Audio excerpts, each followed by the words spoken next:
Aurten gizarte zerbitzuetan 24 emakume artatu ditugu indarkeri matxistaren ondorioz. Bada ordua, zagarra. Hezkuntza da aldaketaren jatorria. La educación es el origen del cambio. Arrigorriagako politikiolegitik indarkeria matxista gaitzesten dugu. Debemos hacerlo frente entre todos y todas. Si tu pareja te va alejando poco a poco de tus familiares y personas allegadas, si menosprecia lo que haces, o si te hace sentir culpable por tomarte un tiempo para ti misma. Hori ez da maitasuna, eso no es amor. Eskolako familiek indarkeriaren aurka gaude.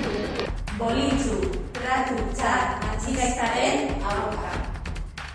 Borrakiako ez. Osasun zentro honetan ez dugu indarkeria matxista onartzen. Desde el centro de salud rechazamos la violencia machista. Emakumeen aurkako indarkeria askotarikoa da. Eta denon ardura da gure gizartetik ezabatzea. Es hora de pasar de las palabras a los hechos. Arrigorriagako instituto Gurasoek Elkartea. emakumeen indarkeriaren kontran Gaude!